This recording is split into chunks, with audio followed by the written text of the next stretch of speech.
There's a moment, right before something new begins, when everything inside you says, stop, turn back, this is too much. But what if that feeling isn't fear at all? What if it's something else entirely? Scientists who study human behavior have found something quietly remarkable.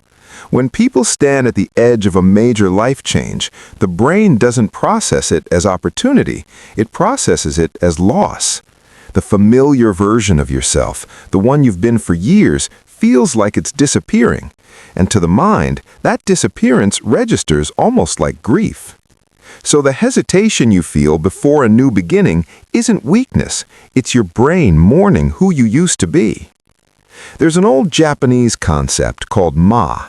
It roughly translates to the space between things, the pause between notes in music, the silence between words in a conversation. For centuries, Japanese artists and philosophers treated this empty space not as absence, but as the most important part of the work. The gap wasn't waiting to be filled. The gap was where meaning lived. We don't think about our own transitions that way. We rush through them, or we resist them, never considering that the uncertain space between who we were and who we're becoming might be exactly where we need to stay for a while. Think about the metamorphosis of a butterfly.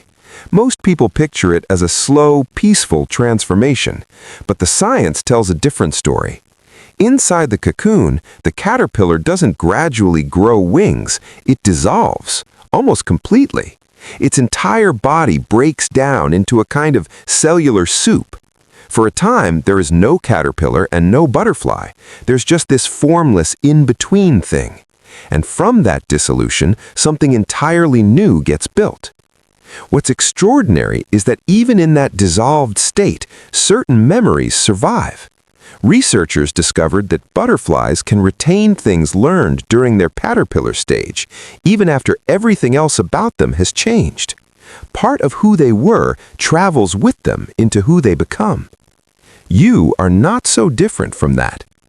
Every version of you that has ever felt lost, confused, or unrecognizable in the middle of a big change was not falling apart, it was reorganizing. The hardest seasons of life are rarely destruction. They are almost always construction, wearing a difficult disguise. There's a tree found in parts of South America called the resurrection plant. When conditions become too harsh, it appears to die completely. It shrivels, browns, and looks entirely finished. But the moment water returns, it unfurls, fully, within hours. It was never dead. It was waiting. Something in nature seems to understand that survival sometimes looks like surrender. And maybe that's the thing we keep misreading in ourselves. We see stillness as stagnation. We see uncertainty as failure. We interpret the quiet, uncomfortable in-between as proof that we've lost our way. But every significant beginning in human history, every act of reinvention, every person who built something meaningful after everything fell apart, passed through exactly this kind of space first. The Roman philosopher Seneca once wrote that we suffer more often in imagination than in reality. The version of the new beginning we dread is almost always far darker than the one that actually arrives. Our minds create elaborate stories about what change will cost us, and we forget to imagine what it might return.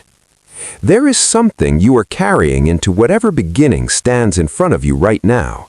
Not just your fears and your doubts, your experience, your instincts, the parts of you that survived every difficult season before this one. The seed buried in the ground has no way of knowing it will become a tree. It only knows the darkness it's sitting in. But the darkness isn't the end of the story. It's always, quietly, been the beginning.